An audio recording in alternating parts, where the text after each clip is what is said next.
اعوذ باللہ من الشیطان الرجیم بسم اللہ الرحمن الرحیم السلام علی الحسین وعلی اولاد الحسین وعلی اصحاب الحسین۔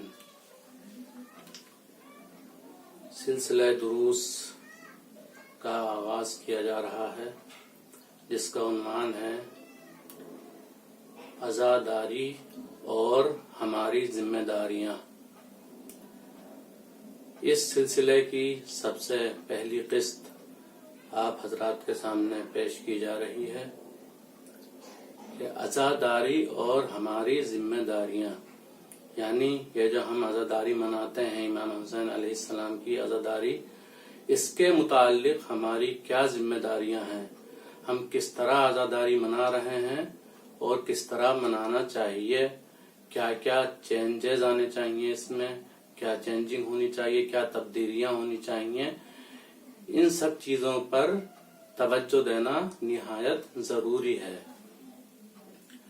عزاداری ملت تشیع کی جان ہے، شہرگ حیات ہے ملت تشیع کی۔ اگر عزاداری نہ ہو تو ملت تشیع کو پہچانا نہیں جا سکتا، اس کی پہچان ناممکن ہو جائے گی کہ عزاداری ایک جسم ہے اور اس کی روح آیات اعظام اور مراجع کرام کے فرامین پر عمل کرنا ہے۔ گویا ملت تشیع ایک پرندہ ہے جس کا ایک پر عزاداری ہے اور دوسرا پر مرجعیت ہے۔ اگر پرندے کے دونوں پروں میں سے کسی ایک پر کو کاٹ دیا جائے تو ظاہر سی بات ہے کہ پرندہ پرواز نہیں کر سکتا، لہذا ان دونوں پروں کا رہنا ملت تشیع کے لیے ضروری ہے۔ اگر ان میں سے ایک بھی چیز کم ہو گئی تو ملت تشیع کی زندگی بے معنی ہو کر رہ جائے گی۔ یہ چیزیں دشمن کو بھی معلوم ہیں۔ دشمن نے جب یہ دیکھا کہ ہم ان کے درمیان سے عزاداری کو تو ختم نہیں کر سکتے، لہذا انہوں نے ایک دوسری سازش رچی، دوسری ایک چال چلی کہ ایسا کیا جائے ان کے درمیان عزاداری تو باقی رہے لیکن روح عزا کو نکال لیا جائے۔ لہذا دشمن نے طرح طرح کے اعتراضات وارد کیے، نوجوانوں کے ذہنوں میں زہر گھولنا شروع کیا، زہر گھولنے لگا دشمن عزاداری کے متعلق شبہات پیدا کر کے، مرجعیت کے خلاف بلوانے لگا نوجوانوں کو، ہمارے نوجوان بھائیوں کو علماء اعظام کے خلاف بلوانے لگا، عزاداری کے خلاف بلوانے لگا، تو اس کے ذریعے سے روح عزا کو نکالنے کی کوشش کی جا رہی ہے۔ ہمیں ہوشیار رہنے کی ضرورت ہے۔ ملت تشیع پوری دنیا میں وہ واحد قوم تھی جس میں کوئی فرقہ واریت موجود نہیں تھی، لیکن آج کیا ہے، دشمن کی سازش اتنا زیادہ کام کر رہی ہے کہ کوئی اخباریت سے پہچانا جا رہا ہے، کوئی ملنگ بنا بیٹھا ہے اور کسی کو مقصر کہا جا رہا ہے۔ تو یہ سب چیزیں ہمارے اندر کہاں سے آ گئیں؟ یہ صرف دشمن کی سازش ہے، دشمن کی چال ہے، جس کے ذریعے سے اس نے ملت تشیع میں فرقے ڈال دیے، فرقوں میں بانٹ دیا ملت تشیع کو۔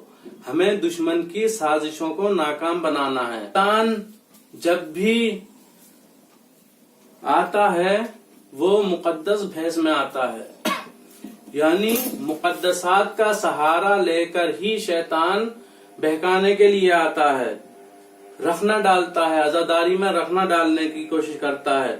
ہمیں یہ دیکھنا ہوگا کہ عزاداری میں کون کون سے ہم کام ایسے کر رہے ہیں جو امام حسین کی رضایت کے موافق ہیں، کون سے کام خدا اور رسول کی مرضی کے مطابق انجام دیے جا رہے ہیں اور کون سے کام خدا رسول اور ائمہ کی رضایت کے مطابق نہیں ہیں۔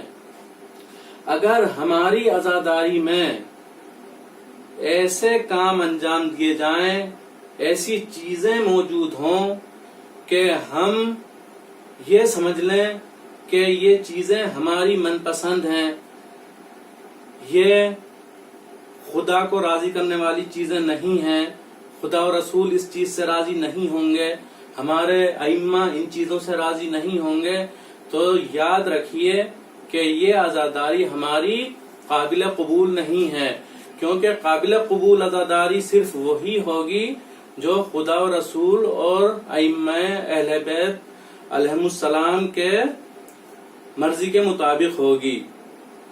عزاداری میں طرح طرح کے اعتراضات وارد کیے جا رہے ہیں، کہتے ہیں کہ مباح ہی تو ہے، مباح ہے، جائز ہے، انجام دینے میں کیا حرج ہے۔ تو عزیزو، عزاداری میں ہر چیز کو، ہر کام کو شامل نہیں کیا جا سکتا، کیونکہ اگر ہم عزاداری میں ہر چیز کو شامل کر دیں گے تو پھر یہ عزاداری ہماری من پسند ہو جائے گی۔ عزاداری کسی من پسند چیز کا نام نہیں ہے، بلکہ عزاداری ایک ایسی چیز ہے جو خدا، رسول اور ائمہ اطہار علیہم السلام کی مرضی کے مطابق ہونی چاہیے۔ اگر وہ راضی نہیں ہیں تو ہماری اس عزاداری کا کیا فائدہ؟